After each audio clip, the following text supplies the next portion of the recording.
नमस्कार, आपके साथ मैं हूं गौरव अग्रवाल। वक्त हो चुका है फुल एंड फाइनल का, और फुल एंड फाइनल में आज हम आपके लिए कौन सी बड़ी कवर स्टोरीज लेकर आ रहे हैं, सबसे पहले आपको वो बताते हैं। रूस में बगावत, किसने की है बगावत, आज इस पर बात करेंगे अपने एक्सपर्ट से। इसके अलावा और जो दो बड़ी कवर स्टोरीज हैं वो आपको बताएं। पुतिन का परमाणु थ्रेट, वेस्ट टारगेट, तो क्या पुतिन अब वेस्ट के ऊपर एक बड़ा अटैक करने वाले हैं, वो भी परमाणु हमला, इस पर भी बात करेंगे। और जो तीसरी आज की हमारी कवर स्टोरी है वो है नेटो में दरार। क्या इस युद्ध ने नेटो को, जो दावा किया जा रहा था कि ये नेटो इस युद्ध के बाद जीवित हो गया, इसी युद्ध की वजह से इस नेटो में दरार पड़ गई है, इस पर भी बात करेंगे। लेकिन हमेशा की तरह 8 बड़ी खबरें। सबसे पहले लीवन में रूस का बड़ा रॉकेट अटैक, रूसी अटैक में 8 नागरिकों की मौत की खबर है।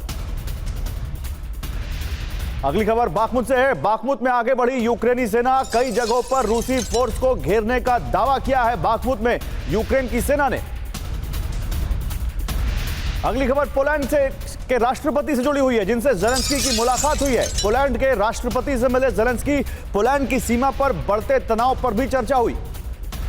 इधर बाखमुत से एक और खबर है। बाखमुत में यूक्रेन को बड़ी कामयाबी मिली है, कुछ इलाके रूस से छीनने में यूक्रेन कामयाब रहा है। ये 4 बड़ी खबरें। अब 5वीं बड़ी खबर आपको दिखाते हैं। वॉर के 500 दिन में कभी कमजोर नहीं पड़े, ज़ेलेंस्की ने सभी का आभार अदा किया। आजादी के लिए लड़ने वालों का आभार, ये कहा ज़ेलेंस्की ने। इस वॉर के 500 दिन पूरे हो गए। लोग जो कह रहे थे कि 5 दिन नहीं चलेगी, 5 हफ्ते नहीं चलेगी, 500 दिन पूरे हो गए इस वॉर के। अब ईरान से बड़ी खबर है। ईरान में 2 आतंकियों को पब्लिक के बीच फांसी दी गई है। आईएसआईएस की मदद से शिया मस्जिद में इन आतंकियों ने हमला किया था। इनको पब्लिक के बीच चौराहे पे सूली पर लटका दिया गया। अगली खबर, जिस तरह से बाढ़ बारिश का कहर देखने को मिल रहा है देश में बहुत सारी जगहों पर, उससे जुड़ी हुई। कुल्लू में भारी बारिश से नहर में उफान, बस स्टैंड और रिहायशी इलाकों में पानी भर गया। ये तस्वीरें देखिए, बस स्टैंड और रिहायशी इलाकों में कुल्लू में पानी भर गया। ये पहाड़ी राज्य हिमाचल की तस्वीरें हैं। कुल्लू में देखिए कैसे ये ब्यास नदी कैसे बहुत तेजी से उफनाती हुई आगे जाती हुई। और अगली खबर भी हिमाचल से ही है, जहां भारी बारिश से तबाही देखने को मिल रही है। जगह जगह लैंडस्लाइड और बाढ़ की तस्वीरें सामने आ रही हैं। तो पहाड़ी राज्यों में इस भारी बारिश से ज्यादा तबाही देखने को मिल रही है। ये देखिए हिमाचल में कैसे ब्यास नदी उफनाती हुई और कैसे वहां पर लैंडस्लाइड हो रहा है, कैसे यहां पर आप देख सकते हैं पुल तक तोड़ दिया है इस बाढ़ के पानी ने। आइए आपको 8 और खबरें दिखाते हैं जो वॉर जोन से आ रही हैं और देश दुनिया के अलग अलग हिस्सों से आ रही हैं। यहां दिखाते हैं जगह जगह लैंडस्लाइड और बाढ़ तो आपने देखा, लेकिन पहले अब ये खबर देखिए।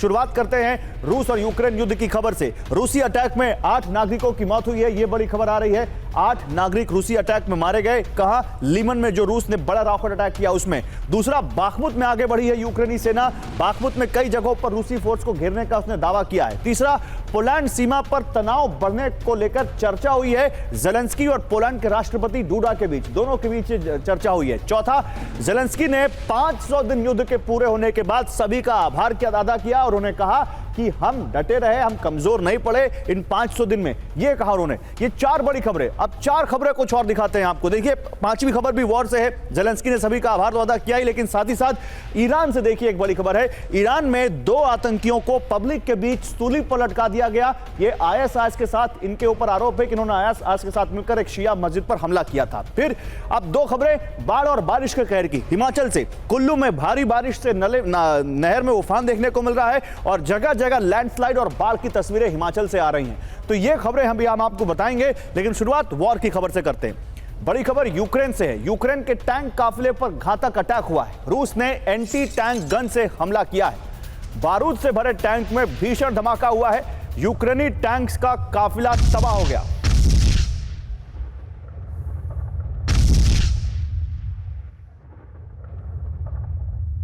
एक और बड़ी खबर आपको दिखाते हैं। रूस में फिर बड़े विद्रोह की धमकी। जी हां, रूस में बड़े हमले की तैयारी में विद्रोही।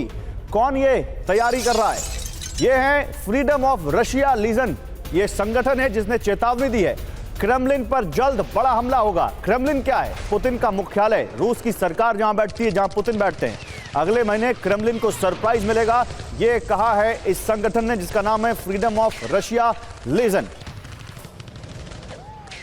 और आइए आप जरा इसके बारे में आपको और डिटेल में बताते हैं। बगावत की आग क्या रूस में फिर से भड़कने लग गई है? ये देखिए आपको तस्वीरें, आपको ये जानकारी देते हैं। किसका दावा है? फ्रीडम ऑफ रशिया लीजन का।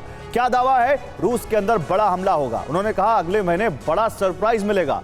प्रिगोजिन के विद्रोह से ज्यादा घातक होगा, यह कह रहा है यह संगठन।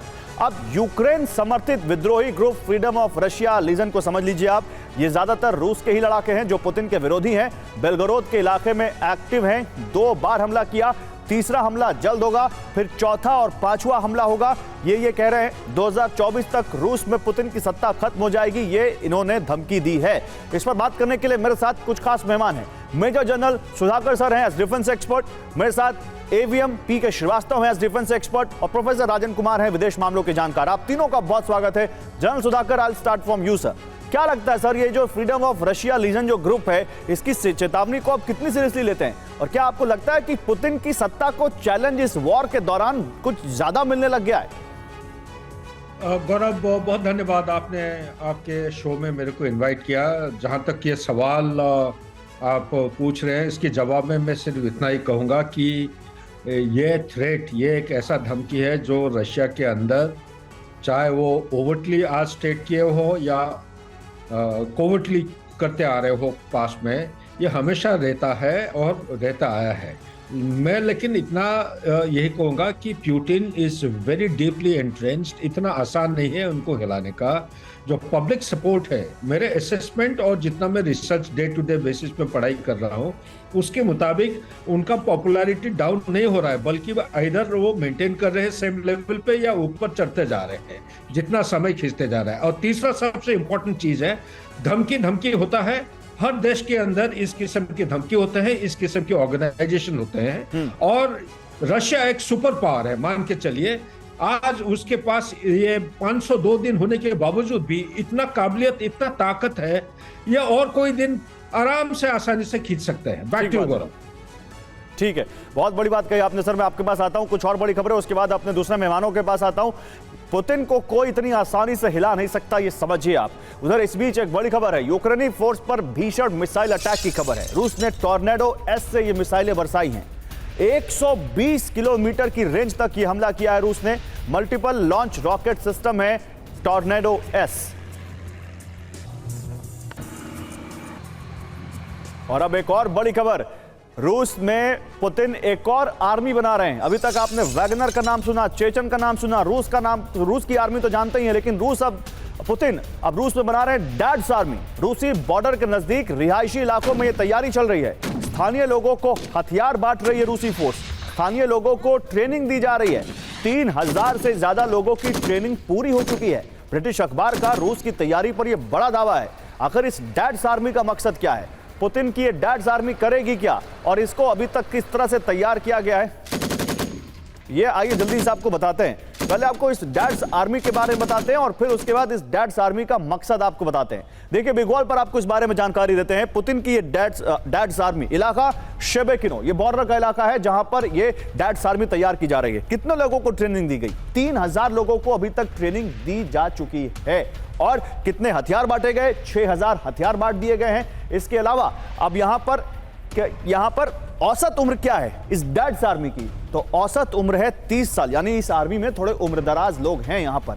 अब ये देखिए इसका क्या मकसद है और कहां ये पूरा इसका डिटेल क्या है। यूक्रेन बॉर्डर से सटे इलाके में ये डिफेंस आर्मी बनाई गई है। स्थानीय लोगों को कॉम्बैट ट्रेनिंग दी गई है, पिस्टल बांटी गई है। 6 महीने तक रूसी फोर्स ने इन लोगों को पिस्टल चलाने की ट्रेनिंग दी है। और इसका मकसद क्या है? अभी आपने जो सुना, वो जो विद्रोही पुतिन की सत्ता को चैलेंज कर रहे हैं, यूक्रेन समर्थित विद्रोहियों के हमले से बचने की तैयारी है और बेलगोरोद में विद्रोहियों के हमले की आशंका ज्यादा दिखती है। मैं एवीएम श्रीवास्तव आपके पास आऊंगा। एवीएम श्रीवास्तव, ये डैड्स आर्मी, टेरिटोरियल आर्मी है, इस तमाम तरह की आर्मीज हम देखते हैं जो अलग अलग देशों में बनती हैं। क्या आपको लगता है कि वॉर के दौरान इस तरह की आर्मी का रिलेवेंस यहां पर दिखता है, और पुतिन की इस डैड्स आर्मी को आप कैसे देखते हैं? गौरव, ये thank you very much for being on your show. ये आपने बहुत अच्छा सवाल पूछा। जैसा कि इस वॉर में ये जो लाइन डिफाइन हुई है जिसपे रशियन आर्मी ने अपने बंकर्स बनाए हैं, अपन सेकंड लेवल का डिफेंस किया है, वहां पर और ड्रैगन टीथ वगैरह लगाया हुआ है, बिल्कुल मंशा साफ जाहिर हो रही है कि रशियन आर्मी अब ये चाहती है कि ये बॉर्डर फ्रोजन बॉर्डर में कन्वर्ट हो जाए। इससे आगे यूक्रेन जो है उसको डिफेंसिव पोस्चर को ब्रेक न कर सके। अगर इस देखते हैं तो डैड्स आर्मी एक बहुत बड़ा कंट्रीब्यूशन करती है सेकंड लेवल ऑफ डिफेंस। जब आप डीप पेनिट्रेट करते हैं या इस तरह के जो फाइटर्स, जो लेजेंड की बात हो रही है, वो लेजेंड फ्रेंच लेजेंड से मत कंफ्यूज करिए।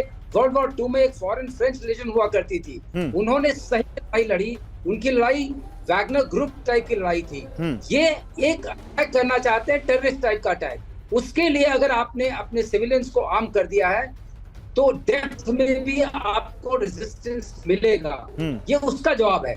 लेकिन एक मंशा साफ हो जाती है उस पूरे आंकड़े को देख करके कि अब पुतिन की मंशा ये है कि ये जो बॉर्डर लाइन जिस पर उन्होंने कब्जा कर लिया है, इससे वो पीछे नहीं हटना चाहते हैं, इसको लाइन ऑफ एक्चुअल कंट्रोल बना के छोड़ना चाहते हैं। ठीक है, जिसके लिए बार बार कोशिश की जा रही है। 500 दिन की लड़ाई हो चुकी है, देखिए एम्युनिशन की कोई कमी नहीं पड़ी, जिसकी पूरी सर 500 दिन की लड़ाई हो चुकी है, लेकिन उसके बावजूद देखिए रूसी जो अटैक है या यूक्रेन का जो काउंटर है वो उसी रफ्तार से चल रहा है आगे, और इसीलिए 500 दिन के बाद भी कहीं पर कोई सिल्वर लाइनिंग नहीं दिखती कि वॉर जाकर कहां रुकेगी। मैं आगे इसी पर अब बात करूंगा सर। इन 500 दिनों पर मैं कुछ और जानकारियां यहां पर देना चाहता हूं, कुछ और बड़ी खबरें दिखाना चाहता हूं। यूक्रेन पर और तेज होगी रूसी एयर स्ट्राइक, ये जानकारी आ रही है। देखिए 500 दिन के बाद ये खबरें हम आपको बता रहे हैं। रूस की आर्मी को मिले नए लड़ाकू विमान सुखोई 30 SM-2 से यूक्रेनी फोर्स पर हमले को तैयार है ये रूसी सेना।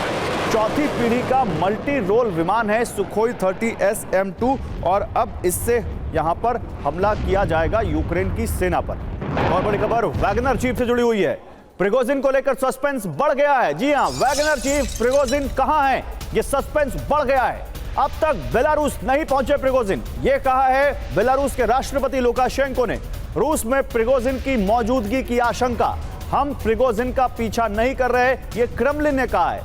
प्रिगोजिन गए बेलारूस, बेलारूस पहुंचे नहीं, बेलारूस के राष्ट्रपति कह रहे हैं कि हमें पता नहीं, हो सकता है रूस में हो। क्रेमलिन कह रहा है कि हम उनका पीछा नहीं कर रहे। तो प्रिगोजिन को आसमान खा गया या धरती निकल गई? आखिर प्रिगोजिन है कहां, और वो इस तरह से उनका सीक्रेट छुप जाना सीक्रेटली, इसका मकसद क्या है? आइए जरा बिग वॉल पर बात करते हैं। अब तक बेलारूस नहीं पहुंचे प्रिगोजिन, तो बेलारूस नहीं पहुंचे, रूस में नहीं है, तो आखिर प्रिगोजिन है कहां? उनकी वैगनर आर्मी आखिर इस वक्त छुट्टियां मना रही है, कर क्या रही है? आइए जरा देखिए लुकाशेंको क्या कह रहे हैं। बेलारूस नहीं पहुंचे प्रिगोजिन, क्रेमलिन क्या कह रहा है, हमें मालूम नहीं कि प्रिगोजिन कहां है। आखिर प्रिगोजिन जब बगावत की उन्होंने और उसके बाद रोस्तोव शहर पर जो पूरा 36-40 घंटे का जो एपिसोड सामने आया, उसके बाद कहा गया कि वो अपनी आर्मी के साथ बेलारूस जा रहे हैं, लेकिन बेलारूस पहुंचे नहीं। अब लुकाशेंको कह रहे हैं कि रूस में ही हो सकते हैं प्रिगोजिन। क्रेमलिन कह रहा है कि हम प्रिगोजिन का पीछा नहीं कर रहे हैं। तो फिर प्रिगोजिन की लोकेशन क्या है? बेलारूस में वैगनर फाइटर्स भी अब तक मौजूद नहीं है। अगर वो मौजूद नहीं है तो कहां है? 27 जून को प्रिगोजिन का विमान बेलारूस पहुंचा था, 27 जून को, लेकिन उसके बाद एक दिन बाद ही प्रिगोजिन का विमान वापस लौट गया। सेंट पीटर्सबर्ग में प्रिगोजिन के होने की आशंका है। सेंट पीटर्सबर्ग जहां पर प्रिगोजिन का वो ऑफिस भी है, जहां आपने देखा था एक कैफे में ब्लास्ट हुआ था, वो बताया जा रहा था प्रिगोजिन का ऑफिस। तो ये बड़ी खबर है कि प्रिगोजिन आखिर है कहां। और इसी से जुड़ी एक और बड़ी खबर है, वैगनर्स के मूवमेंट पर बड़ा दावा किया गया है। अगले महीने बेलारूस पहुंचेंगे वैगनर्स, ये कहा गया है। तो अभी कहां है वैगनर्स? सवाल तो यह है। प्रिगोजिन के आदेश का इंतजार कर रहे हैं लड़ाके, फिलहाल छुट्टियां मना रहे हैं वैगनर्स, वॉर के बीच छुट्टी पर चले गए हैं वैगनर्स। ब्रिटिश अखबार का वैगनर कमांडर के हवाले से यह दावा है। प्रोफेसर राजन कुमार, क्या आपको ब्रिटिश अखबार के इस दावे में दम दिखता है? और उससे भी बड़ा सवाल, क्या ऐसा हो सकता है कि क्रेमलिन को या लुकाशेंको को मालूम ना हो कि प्रिगोजिन है कहां? आखिर ये रहस्य क्यों गहराता जा रहा है? देखिए गौरव, शुक्रिया मुझे बुलाने के लिए पहले तो, और ये बता दूं कि प्रिगोजिन बहुत ही पावरफुल आदमी है वहाँ पे, और आप जानते हैं उसके विमान है, उसका बहुत बड़ा मल्टी बिलियन एम्पायर है वहाँ पे। और मेरी जो वहाँ पे रूस के लोगों से बातचीत हो रही थी तो उसमें वो पहले भी बोल रहे थे कि पुतिन प्रिगोजिन को आने से नहीं रोक पाएंगे। अगर प्रिगोजिन आना चाहे रूस में तो उसको रोकना पुतिन के लिए काफी मुश्किल होगा, क्योंकि उनका अपना अंदर में सपोर्ट है, सारे सिस्टम है, उनका सिक्योरिटी है। लेकिन अभी कहाँ है यह कहना मेरे लिए भी बहुत मुश्किल है कि वो कहीं भी हो सकते हैं। यह जरूर है कि बेलारूस नहीं जाने के कारण एक यह है कि जो लुकाशेंको का जो रेजिम है वो एक तरह से रूस का पपेट रेजिम है। अब जानते हैं लुकाशेंको के विरोध में जब विद्रोह हो रहे थे बेलारूस में, तो उसको किसी ने दबाया था, तो वो था रूस का सपोर्ट के कारण से वो बच गए, नहीं तो वहां पे विद्रोह के पहले, मैं युद्ध के पहले की बात कर रहा हूँ। तो वैसे में प्रिगोजिन को लग रहा होगा कि अगर वो बेलारूस में जाएंगे तो हो सकता है कि रूस का वहां पे चूंकि कंट्रोल है तो उसके माध्यम से उस पर दबाव बना सकते हैं, उसको पकड़ भी सकते हैं, कुछ भी एक्शन ले सकते हैं। तो वैसे ऐसी स्थिति में हो सकता है कि वो डर के कहीं दूसरी जगह पे चले गए हों, रूस में हैं या यूक्रेन में हैं या कहीं पे छुट्टी मना रहे हैं, यह कहना बहुत ही मुश्किल है। और रूस बहुत ही एक सिक्रेटिव सोसाइटी है, वहाँ पे इस ढंग का ओपन कल्चर नहीं है कि आप मूवमेंट और सब कुछ ट्रेस कर सकते हैं, और खासकर ऐसे लोगों का जो कि इतना पावरफुल है और जिसकी सिक्योरिटी इतनी स्ट्रांग है। तो मुझे लगता है कि यूक्रेन में भी हो सकते हैं कहीं छुपे हुए, या रूस में भी हो सकते हैं, या कौन जानता है कि उनका जो निगोशिएशन रूस और बेलारूस का होता है काफी सिक्रेटिव होता है। तो क्या अंदर अंदर क्या डील चल रहा है यह भी कहना मुश्किल है। तो हो सकता है कि कुछ डील भी हुआ हो बेलारूस क्या और पता, हो सकता है पुतिन की किसी जेल में पड़े हो प्रिगोजिन, किसी को ना मालूम हो।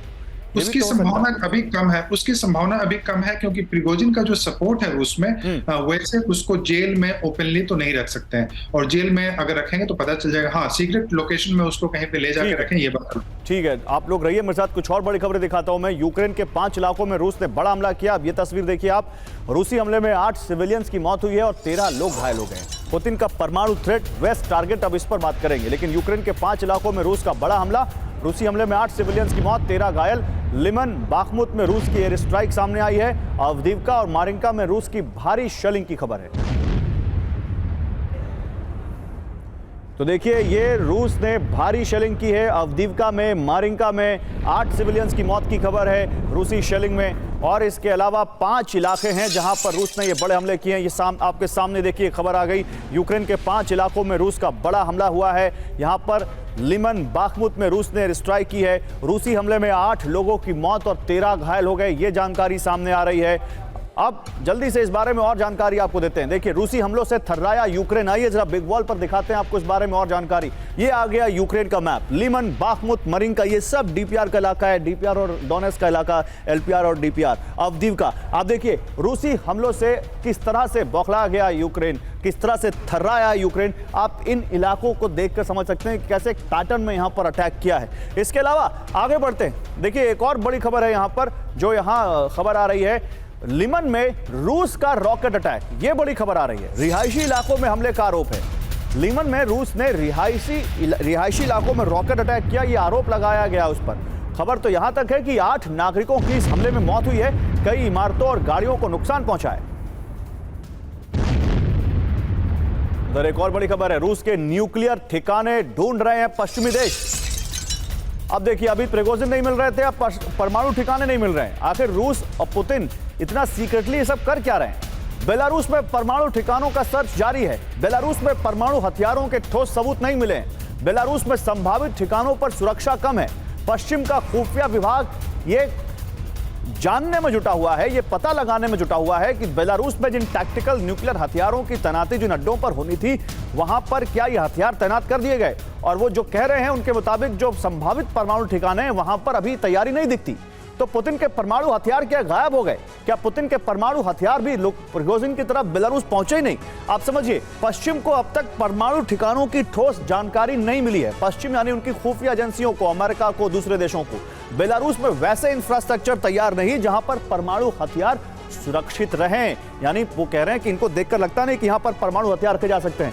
रूसी परमाणु हथियार की लॉन्चिंग के लिए फैसिलिटी अब तक पूरी नहीं है, ये कह रहे हैं। टैक्टिकल न्यूक्लियर वेपन के लिए फैसिलिटी तैयार करने में महीनों लगेंगे और वो अभी नहीं दिखता कि जमीन पर। इसके अलावा रूस ने कहीं और छिपा रखा है टैक्टिकल न्यूक्लियर वेपन, ये पश्चिमी इंटेलिजेंस कहती है। 7 जून की डेट थी, 7 जुलाई तक बेलारूस में न्यूक्लियर वेपन फैसिलिटी तैयार हो रही थी। अभी देखिए सैटेलाइट इमेजेस है, 9 मई 2023, एसिपोविसी बेलारूस। और यहां पर देखिए, ये जो दिख रहा है आपको, ये जो 2 इलाके दिख रहे हैं, यहां ये इलाके अंडर कंस्ट्रक्शन है। Now in a double fence security perimeter under construction, यानी यहां पर भी अगर वो परमाणु ठिकाने बनने थे तो ये अभी अंडर कंस्ट्रक्शन है। यहां पर नहीं अभी तक वो फैसिलिटी तैयार हो पाई है जहां पर परमाणु ठिकाने रखे जा सकें। ये एग्जिस्टिंग आउटर सिक्योरिटी पेरीमीटर है। यहां पर भी वो कह रहे हैं कि यहां पर भी अभी वो तैयारी दिखती नहीं है। जनरल सुधाकर, ये तो गजब इस वॉर में हो रहा है। कहीं पर कोई लड़ाका, कोई आपका पेड मर्सनरी जो किलर है उसका लीडर गायब हो जा रहा है, और कहीं पर पूरा न्यूक्लियर हथियार ही गायब हो जा रहा है। कैसे देखते हैं पश्चिम की इस रिपोर्ट को? गौरव, ये बहुत बढ़िया सवाल आप पूछ रहे हैं। मैं कह रहा हूं कि ये एक स्टेट ऑफ एम्बिग्यूटी, तो लड़ाई एक ऐसा एक्टिविटी होता है, दोनों की तरफ से बड़े सरप्राइज और सिक्रेटिव मूवमेंट होते हैं। लेकिन ये जो 502 दिन का लड़ाई है, ये एक अनोखा किस्म का फेज की तरफ घुस रहा है अभी, इसको अंदाज लगाना रशिया की तरफ टैक्टिकल और स्ट्रेटेजिक मूव बहुत मुश्किल होगा। एक तरफ उसका लैंड बॉर्डर में layers of defensive position, strategic defence ले रखे हैं। दूसरा, उनका बिल्टअप एरिया में बागपुर जैसे जगह है, वहां पे लड़ाई चल रही है। तीसरा, उनका जो प्लेन इलाका है वहां पे हो रही है। चौथा, उनका जंगल एरिया में लड़ाई चल रही है। पांचवा है उनका जो सी ऑफ ब्लैक सी और बाल्टिक की तरफ, वहां पे भी लड़ाई है और स्पेस में लड़ाई। तो ये सारी चीजें मध्य नजर रखते हुए रशिया बहुत जबरदस्त अभी चाल चला है। ये जो टैक्टिकल न्यूक्लियर मिसाइल के सवाल आप पूछ रहे हैं, ये कोई भी देश इस स्थिति में ये अपना कार्ड्स ताश ये खोला नहीं खेलेगा। आराम से तसल्ली से पूरा सिक्योरिटी वे से मूव करेंगे। हो सकता है जो पिक्चर आप दिखा रहे हैं ये एक इंफॉर्मेशन वॉरफेयर की हिस्सा हो सकता है कि जगह उनको मालूम है रशिया को, वेस्टर्न इंटेलिजेंस एजेंसी को भी पता है, लेकिन वो कार्ड ऐसे खेल रहे हैं जैसे उनको पता नहीं है। सवाल ही नहीं हो सकता जब 600 से ज्यादा सैटेलाइट पूरा आज रशिया और यूक्रेन लड़ाई को कवर कर रहे हैं। न्यूक्लियर टैक्टिकल मिसाइल कहां जा रहे हैं ये मैं मानने के लिए तैयार नहीं हूं। बैक टू यू गौरव। ठीक है, मतलब आप कह रहे हैं कि ये पश्चिमी इंटेलिजेंस एजेंसीज का भी एक डबल गेम हो सकता है कि दुनिया को बताएं कुछ और उनको पता कुछ और हो। चलिए मैं आपके पास आता हूं। इसी बीच एक और बड़ी खबर, क्रिमिया में रूसी फोर्स का बड़ा अटैक सामने आया है। S-60 एंटी एयरक्राफ्ट गन से हमला किया गया है। यूक्रेन के 10 सैन्य बेसेस पर निशाना लगाया, रूस ने निशाना उनको बनाया। रूस के रक्षा मंत्रालय ने यह वीडियो जारी किया है और यह जानकारी दी है। एक और बड़ी खबर, क्रीमिया पर कब्जे को लेकर गंभीर नहीं है यूक्रेन। ये तस्वीरें देखिए, हम आपको दिखा रहे हैं किस तरह से यहां पर रूस के रक्षा मंत्रालय ने एक वीडियो जारी करके बताया है कि कैसे क्रिमिया में यूक्रेन के 10 सैन्य बेसेस को उन्होंने निशाना बनाया है। और अब क्रीमिया पर कब्जे को लेकर गंभीर नहीं है यूक्रेन, ये जानकारी सामने आ रही है। क्रीमिया पर कब्जे का ज़ेलेंस्की के पास कोई प्लान नहीं। नेटो को दिखावे के लिए हमला कर रहा है यूक्रेन। ये कौन कह रहा है? ये क्रीमिया स्टेट काउंसिल के चेयरमैन का दावा है। मीडिया कैंपेन के अलावा ज़ेलेंस्की के पास क्रीमिया को कब्जाने के लिए कोई प्लान नहीं दिखता है। तो नेटो को दिखावे के लिए हमला कर रहे हैं ज़ेलेंस्की। आइए बिग वॉल पर दिखाते हैं क्रीमिया पर कब्जे का प्लान क्या फेल हो चुका है और क्या जो क्रीमिया के जो चेयरमैन कह रहे हैं क्या वो वाकई उनकी बातों में दम है। दिखाइए, ये कह रहे हैं क्रीमियन स्टेट काउंसिल के चेयरमैन, क्रीमिया पर बड़े हमले का में यूक्रेन फेल हो चुका है। क्रीमिया के किसी हिस्से में कब्जे में यूक्रेनी फोर्स, मतलब किसी भी हिस्से में वो कब्जा नहीं कर पाए। काउंटर ऑफेंसिव के ज़ेलेंस्की का प्लान वो फेल बता रहे हैं, यानी काउंटर ऑफेंसिव का प्लान भी फेल हो गया। क्रीमिया पर यूक्रेन के मिसाइल अटैक फेल, यानी ये तमाम दावे फेल हो गए। इसके अलावा क्रीमिया पर इस साल 70 ड्रोन अटैक किए गए, 70 ड्रोन अटैक। तो क्या वो दिखावे के अटैक थे? यूक्रेन के ज्यादातर ड्रोन्स मार गिराए गए। लुहांस्क, डोनेस्क में काउंटर ऑफेंसिव अब तक नाकाम साबित हो रहा है। मैं इस पर एवं श्रीवास्तव, आपको लगता है कि वाकई ज़ेलेंस्की, क्योंकि वॉर में देखिए बहुत कुछ है, आप ज़्यादा समझते हैं, कुछ बताया जाता है कुछ बताया नहीं जाता है, ज़ेलेंस्की वाकई क्रीमिया पे जो बड़े बड़े दावे करते हैं वो केवल लोगों को दिखाने के लिए, पोस्चरिंग के लिए करते हैं, असल में उनका लक्ष्य भी क्रीमिया है ही नहीं। गौरव, अभी तक जो हो रहा है और खासतौर से पिछले कुछ दिनों में ऐसा लगता है कि प्रेसिडेंट ज़ेलेंस्की अब नई जो हथियार की खेप है, जिसमें वो चाहते हैं क्लस्टर बॉम्ब्स मिल जाएं, जिसमें वो चाहते हैं F-16 मिल जाए, उसको कायम रखने के लिए, उस मुहिम को चलाने के लिए वो अटैक्स कर रहे हैं। अटैक्स के अंदर मिलिटरली अगर आप देखिए तो कोई ऐसा प्लान्ड सिस्टम नहीं लगता कि इस एरिया को वीकन आउट करके, इसको विन करके इसके आगे बढ़ने की कोई वो क्षमता दिखा रहे हैं या कोई कोशिश कर रहे हैं। जिस तरीके से फोर्सेस डाइवर्टेड हैं और डिस्ट्रैक्टेड हैं और उनका जो थिनिंग आउट हो गया है, उससे ये लग ही नहीं रहा है कि ये कोई अटैक किसी पर्टिकुलर मुहिम को लेके हो रहा है। वो आपने बिल्कुल, क्रीमिया पर इतने अटैक्स अभी नहीं हुए हैं। क्रीमिया पर अटैक करना, उसको कब्जा करना, ये बहुत बड़ी, अगर यूक्रेन जीत सका तो बहुत बड़ी जीत होगी। और इसको हासिल करने के लिए अपना पूरा दमखम लगाना पड़ेगा। वो दमखम हवा से भी आएगा, पानी से भी आएगा, समंदर से भी आएगा और जमीन से भी आएगा। वो आपको कहाँ दिखता है? ये छुटपुट अटैक से मिलिटरली अगर आप कुछ गेन करना चाहिए नहीं। और अगर वो अटैक होता है तो आप देखिए की तरफ से जो काउंटर अटैक होगा वो भी बहुत भीषण होगा, बहुत भीषण होगा। अभी स्पेस मीडियम को इतना यूज नहीं किया जाता सिवाय सर्वेलेंस के। ठीक बात है। अभी आप एयर मीडियम भी बहुत कम यूज है, नेवल मीडियम बहुत कम यूज है। अभी तो ये जो चल रही है ऐसी चल रही है जैसे कि ये धीरे धीरे फ्रोजन वॉर में कन्वर्ट। बिल्कुल सही कह रहे हैं सर आप। तो आपकी बातों का विश्लेषण, आपके विश्लेषण का मतलब तो यही है कि क्रीमिया पर अगर वाकई सीरियस थे ज़ेलेंस्की तो शायद वो अटैक और इंटेंस होते जो दिखे नहीं अभी तक। देखिए इसी बीच एक और बड़ी खबर है, बाखमुत में रूसी फोर्स पर ड्रोन अटैक किया गया है। ट्रेंच में छिपे रूसी सैनिकों पर यह हमला किया गया। यूक्रेन की 28वीं ब्रिगेड ने अटैक किया है। मोर्टार से भी रूसी बेस को भारी नुकसान पहुंचा है। ये तस्वीरें देखिए, ये ट्रेंच में छिपे रूसी सैनिकों पर किस तरह से हमला किया यूक्रेन ने, इसकी तस्वीरें हैं। मोर्टार से अटैक किया गया है, ट्रेंच में छिपे रूसी सैनिकों पर यह हमला किया गया है, ड्रोन से अटैक किया गया है। ये यूक्रेन की 28th बटालियन है, 28वीं ब्रिगेड है जिसने ये अटैक किया है।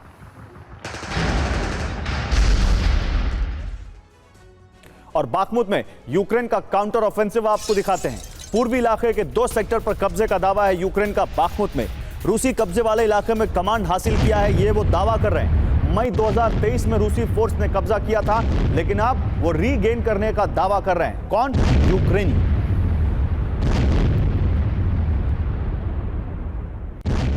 तो यूक्रेन को क्लस्टर बम पर अमेरिका ने बड़ा दावा किया। अब ये देखिए बड़ी खबर, अमेरिकी एनएसए ने दावा किया फिलहाल मदद का ये रास्ता जरूरी। वो बम जो 100 से ज्यादा देशों में बैन है वो अब यूक्रेन को दिया जा रहा है अमेरिका की तरफ से। रूस भी कर रहा क्लस्टर बम का इस्तेमाल, ये अमेरिका ने दलील दी है। यानी उन्होंने यूक्रेन को क्लस्टर बम दिए जाने को न केवल डिफेंड किया है बल्कि उसका लॉजिक भी दिया है कि क्यों वो यूक्रेन को ये क्लस्टर बम देने जा रहे हैं। आइए जरा बिग वॉल पर दिखाते हैं आपको क्लस्टर बम पर अमेरिका की सफाई क्या आई है। जल्दी देखिए आप, क्लस्टर बम पर अमेरिका की सफाई। क्लस्टर बम देखिए रहेगा, ये अमेरिकी एनएसए जेक सुलिवन का बयान। जंग के इस मोर्चे पर यूक्रेन को उसके हाल पर हम नहीं छोड़ सकते। यूक्रेन को हथियार विहीन रखने का मतलब है रूस को मौका देना। रूस युद्ध की शुरुआत से ही क्लस्टर बम का इस्तेमाल कर रहा है और यूक्रेन अपनी जमीन की रक्षा के लिए क्लस्टर बम मांग रहा था। जो क्लस्टर बम रूस इस्तेमाल कर रहा है, हम उससे कम प्रभावी बम यूक्रेन को दे रहे हैं, ये जेक सुलिवन कह रहे हैं। वो कह रहे हैं यूक्रेन क्लस्टर बम का इस्तेमाल किसी भी दूसरे देश की धरती पर नहीं करेगा। यूक्रेन को किसी भी तरह से अपने नागरिकों की सुरक्षा का अधिकार है, ये उनकी दलील है। प्रोफेसर राजन कुमार, आप इसको कैसे देखते हैं? अभी हम बात कर रहे थे कि क्रीमिया के लिए सीरियस नहीं दिखता है यूक्रेन, लेकिन क्या ये जो क्लस्टर बम आएगा इसका क्या असर होगा? देखिए, मैं थोड़ा सा अगर समय दे दें गौरव, मैं जल्दी से बता दूं कि देखिए जेलेंस्की के अभी 3 ऑब्जेक्टिव हैं। पहला तो मिलिट्री ऑब्जेक्टिव, काउंटर ऑफेंसिव, जो कि कब्जा करना चाहते हैं, जो रूस ने कब्जा किया, उसमें वो बिल्कुल सक्सेसफुल नहीं है, जिसको आपने बड़े अच्छे से समझाया है।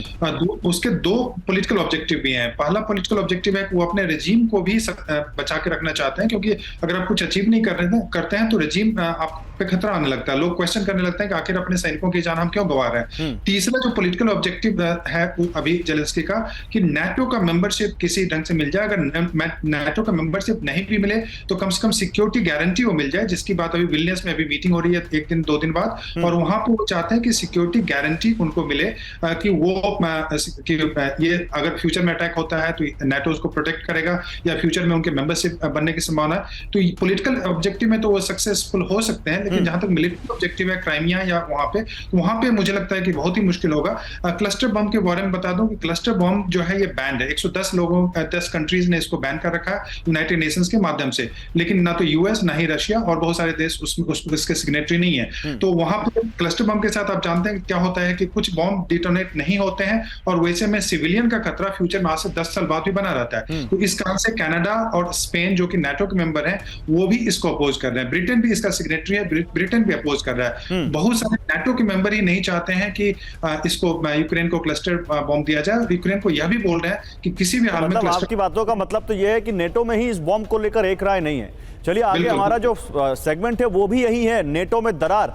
आइए दिखाते हैं आपको जरा वो कवर स्टोरी, नेटो में दरार क्यों कह रहे हैं हम, आगे कुछ खबरों के जरिए बताएंगे। एक्शन में दिखे यूक्रेनी फाइटर्स, पहले ये खबर देखिए, फ्रंट पर जाते दिखे यूक्रेनी फाइटर्स, वीडियो में टैंकों का काफिला। यूक्रेनी डिफेंस मिनिस्ट्री ने यह वीडियो जारी किया है, वीडियो में यूक्रेनी अटैक भी शामिल है। एक और बड़ी खबर है, क्लस्टर बॉम्ब को लेकर पश्चिम देश दो फाड़ हो गए हैं। अमेरिका पर बरसे उसके सहयोगी, जो अभी अभी प्रोफेसर राजन कुमार बता रहे थे। क्लस्टर बॉम्ब को लेकर पश्चिमी देशों में अब बंटवारा हो गया है। अमेरिका के सहयोगी ही उसके खिलाफ हो गए हैं। ब्रिटेन और कनाडा ने यूएस के फैसले को गलत कहा है। अमेरिका ने यूक्रेन को क्लस्टर बॉम्ब देने का फैसला किया है और उसका बाकायदा उसको डिफेंड किया है, उसकी रक्षा की अपने फैसले की, कि हम क्यों फैसला ही दे रहे हैं, उसको जस्टिफाई कर रहे हैं कि हमें बॉम्ब क्यों दे रहे हैं। आइए जरा जल्दी से आपको बताते हैं क्लस्टर बॉम्ब के खिलाफ ब्रिटेन और कनाडा कैसे, ये आपको बताते हैं। कनाडा की सरकार ने कहा, हम किसी भी तरह से क्लस्टर बॉम्ब का समर्थन नहीं करेंगे। ब्रिटिश पीएम ने कहा, हम क्लस्टर बॉम्ब के उत्पादन और इस्तेमाल के खिलाफ है। ब्रिटेन दूसरे तरीकों से यूक्रेन की मदद करता रहेगा, यह कहा है ऋषि सुनक ने। खास बात क्या है, कनाडा और ब्रिटेन क्लस्टर बॉम्ब के इस्तेमाल के खिलाफ यूएन के समझौते से जुड़े हैं, उस समझौते के सिग्नेटरी हैं। 2008 में हुए यूएन समझौते के तहत 110 देश क्लस्टर बॉम्ब के इस्तेमाल के खिलाफ हैं। तो क्या नेटो इस मुद्दे पर बढ़ जाएगा, यह भी एक सवाल है। जल्दी से इस पर प्रोफेसर राजन कुमार, आप ही से एक छोटा सा जवाब इसी पर। क्या आपको लगता है कि यह मुद्दा नेटो में दरार डाल सकता है या यह छोटा सा मुद्दा सुलझा लिया जाएगा? नहीं, ये गौरव बिल्कुल छोटा सा मुद्दा है, इस पे दरार की संभावना नहीं है। ये चूंकि सिग्नेटरीज हैं और कुछ कंट्रीज इस तरह के बॉम्ब को लेकर काफी कमिटेड हैं, ये और केमिकल वेपन्स इत्यादि को लेके, तो वो चाहते नहीं है कि इसका यूज हो, क्योंकि ये अगर यूज होता है तो एक तरह से प्रेसिडेंट बन जाता है। दूसरे देश, चीन या दूसरे देश भी कर सकते हैं। तो इसलिए क्लस्टर बम का रोकना चाहते हैं ये ब्रिटेन, स्पेन, कनाडा इत्यादि, लेकिन दरार पड़ने की संभावना नहीं। ठीक है, चलिए कुछ और बड़ी खबरें दिखा के आप लोगों के पास आता हूं मैं। भीषण बमबारी से दहल गया डोनेस्क। यूक्रेनी फोर्स ने मिसाइलें बरसाई हैं, गोला बारूद बरसाया है इस तरह से वहां पर यूक्रेनी फोर्स ने। डोनेस्क में 58 बार यूक्रेन की तरफ से शेलिंग की गई, 328 आर्टिलरी अटैक किए गए।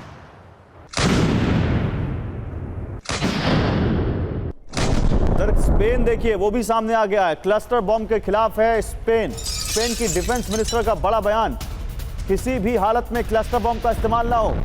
तो इसका मतलब कुछ तो गड़बड़ है इस बॉम्ब में। अगर इतने सारे देश इसके खिलाफ आ गए, नेटो में इसको लेकर दो फाड़ हो गया, तो ये क्लस्टर बॉम्ब कुछ ज्यादा खतरनाक लग रहा है। आइए जरा बिग वॉल पर इस बारे में बात करते हैं, फिर अपने एक्सपर्ट से बात करेंगे। क्लस्टर बॉम्ब आखिर है क्या भला? क्लस्टर बॉम्ब पर अमेरिका वर्सेस सहयोगी, यूएस वर्सेस सहयोगी, बिग वॉल पर आपको दिखाते हैं अमेरिका के जो ये सहयोगी कैसे उसके खिलाफ आ गए हैं। ये अब आप देखिए, अमेरिका के क्लस्टर बम सप्लाई के फैसले से स्पेन भी नाराज हैं। ये स्पेन की रक्षा मंत्री हैं मार्गरेटा रोबेल्स। इन्होंने कहा है कि स्पेन यूक्रेन की मदद के खिलाफ नहीं है, पर उसके पूरी तरह उसके साथ खड़ा है, लेकिन क्लस्टर बम नहीं। कुछ हथियारों का इस्तेमाल किसी भी सूरत में ना हो जिसमें वो क्लस्टर बम को रख रहे हैं। यूक्रेन को क्लस्टर बम देने पर हमारी ओर से बिल्कुल ना है, यह स्पेन की रक्षा मंत्री ने कहा है। अमेरिका ने हथियारों की कमी की दलील के आधार पर यह फैसला लिया है, लेकिन उसके बावजूद स्पेन मानने को तैयार नहीं है। जल्दी से जनरल सुधाकर, ये क्लस्टर बम आखिर क्या भला है सर? इतना ज्यादा क्यों क्लस्टर बम को लेकर हल्ला मच रहा है? गौरव, बहुत इंटरेस्टिंग सवाल। मैं सिर्फ एक चीज बताना, ये सवाल का सीधा जवाब तो एक लाइन में दे सकता हूँ, क्यों इतना खतरनाक है। जैसे प्रोफेसर राजन साहब ने बोला है कि ये एक ऐसा किस्म का एक बॉम्बलेट्स की शेल है, या आर्टी शेल की शक्ल लेके उसको रिलीज किया जाता है, और इसके अंदर 72 हिस्से होते हैं। 72 छोटे छोटे मिसाइल जैसे निकलते हैं, माइंस जैसे निकलते हैं, और जमीन पे ये ओवल शेप में जब गिरता है तो ये इंडक्शन इफेक्ट की वजह से एक माइन या एक शेल जब फटता है तो उसके वजह से दूसरा फटेगा, और हर एक के अंदर छोटे छोटे मिसाइल जो माइंस होते हैं उसमें से ज्यादातर अनएक्सप्लोडेड बच जाते हैं। ये जो अनएक्सप्लोडेड बॉम्ब्स होते हैं इसको डट्स कहा जाता है, DUDS, डट्स। ये देखा गया है कि मिडिल ईस्ट में डेजर्ट स्टॉर्म के दौरान और उसके बाद जब भी क्लस्टर बम यूज हुए हैं, ये सिविलियंस की बच्चे खास तौर पे इसको खिलौनों के तौर पे उठा लिए हैं और हाथों में पकड़ के देखा गया है कि ब्लास्ट हुआ है, जिसके वजह से अवॉइडेबल कैजुअलिटी हुए हैं। मतलब ये वॉर के दौरान ही नहीं बल्कि वॉर के सालों बाद तक खतरनाक साबित हो सकता है। बड़ी बात कह रहे हैं आप सर। देखिए, इसी बीच एक और बड़ी खबर है, रशियन हथियार से रूसी ठिकाने पर अटैक किया गया है। यूक्रेनियंस ने टॉस 1A का इस्तेमाल किया है, रूस से कब्जे में लिए हथियार से अटैक किया गया है। और एक और बड़ी खबर है, यूक्रेन के नेटो में जाने के मंसूबे को झटका लगा है। जर्मनी ने यूक्रेन को झटका दिया है। यूक्रेन की नेटो में एंट्री रोकना चाहता है जर्मनी, ये जानकारी सामने आ रही है। जर्मनी को सता रहा है रूस से खतरा। तो अधर में यूक्रेन का नेटो ड्रीम, क्या वाकई अब नेटो को रोकने के लिए जर्मनी सामने आएगा? नेटो के लिथुआनिया समिट में यूक्रेन के ब्लॉक में एंट्री का विरोध करेगा जर्मनी, ये जानकारी सामने आ रही है। नेटो में एंट्री की जगह दूसरे तरीके से यूक्रेन की सुरक्षा के पक्ष में जर्मनी को यूक्रेन के नेटो में आने से मॉस्को के साथ टेंशन बढ़ने की आशंका है। यूक्रेन के नेटो में आते ही रूस और नेटो के बीच जंग का खतरा बढ़ जाएगा। बाइडेन ने भी कहा था यूक्रेन के नेटो में शामिल होने का मतलब है रूस से जंग, ये टेलीग्राफ की रिपोर्ट कहती है। उधर यूक्रेनी स्नाइपर्स का बेहद घातक हमला सामने आया है। रूसी सैनिकों के सिर में गोली मारी है इन स्नाइपर्स ने। घात लगाकर रूसी फोर्स पर हमला किया है, ये जानकारी सामने आ रही है। और देखिए क्लस्टर बम से जुड़ी एक और बड़ी खबर, खुद यूक्रेन को होगा क्लस्टर बम से नुकसान। यूरोपियन पार्लियामेंट मेंबर की चेतावनी, सांसद माइक वॉलेस की बड़ी चेतावनी, किसी और के मुकाबले यूक्रेन को इससे और अधिक नुकसान होगा। मामले में दखल दे यूएन, ये कहा है वॉलेस ने। ज़ैपोरिज़िया एटमी पावर प्लांट को लेकर सनसनीखेज खबर आई है। यूक्रेन का दावा, प्लांट में रूसी माइंस लगी हुई हैं। प्लांट में विस्फोटक फिट कर रहा है रूस, ये यूक्रेन ने दावा किया है।